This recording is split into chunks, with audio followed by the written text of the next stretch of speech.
welcome on my YouTube channel, My Online Classroom. And today in this video, I am going to give you the flowchart of class 10 Social Science Economics part, chapter 3rd, Money and Credit. So as you can see in the flowchart, I am providing you all the important headings of the chapter. By that, you can easily understand the chapter.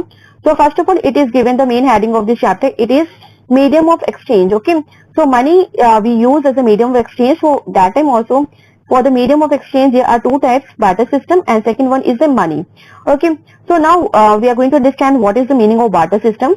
So it is a system of mutual exchange where goods are exchanged for goods directly, or you can say like this also, when we are doing trade without the use of money by exchanging the goods. So it is known as a barter system. Next, come to the money. So as we very well know that money is used as a medium of exchange in a modern time. It is anything which has common acceptability as a means of exchange, a measure and store of value. So it is the correct definition of money also. Next, move to the next heading. It is limitations of what are the limitations of barter system. So first of all, there is a lack of double coincidence of bonds. Next, it is lack of store of value. Third, lack of standard for payments. Next, lack of common unit of value.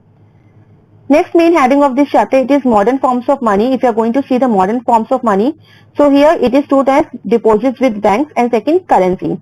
So see, deposits with banks, first of all, people deposit extra cash in banks, and the extra whatever they have deposit extra cash in the banks, of course at the time of requirement, at the time of demand, at the time of need, they can be withdraw that amount.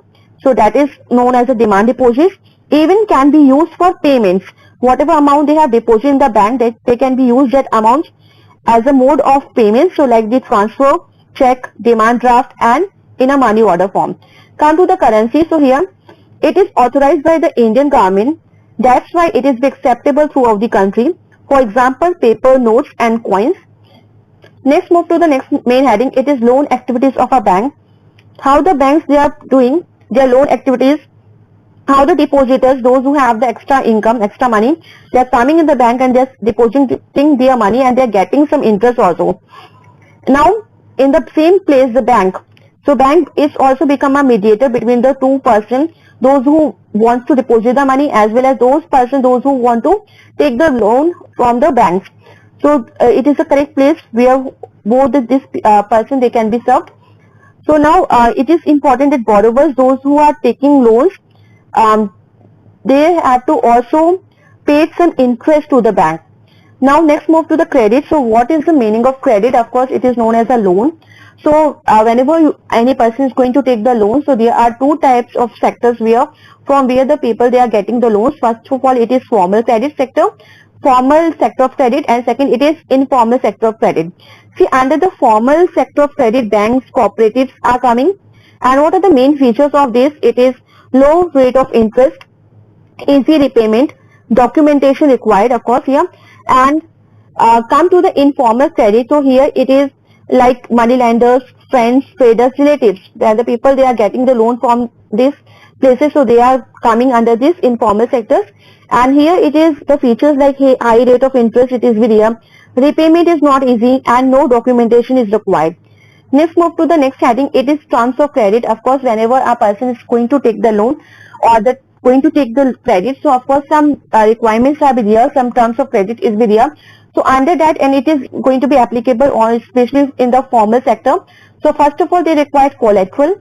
Okay. Second, documentation. Third, tenure. Next, mode of payment, and next, rate of interest. Okay. So tenure means the duration on particular which duration, for what duration we are taking the loan.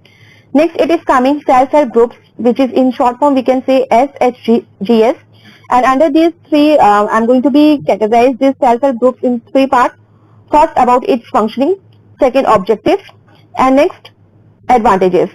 So under this functioning, like the self-help groups, first of all, it is a group of the 15 to 20 members minimum. Next, neighbors who meet and save regularly, they can make this group. And the savings, it depends on the person's savings, like rupees 25 to rupees 100 varies per member. It depends on the member and their earning.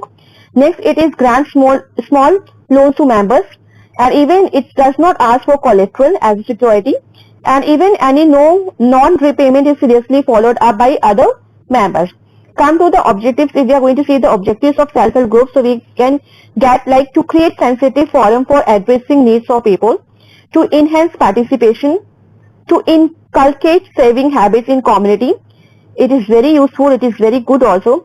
To enhance capabilities of women, to generate sense of collective action, even to act as the successful base, to improve socio-economic status, and to assess resources.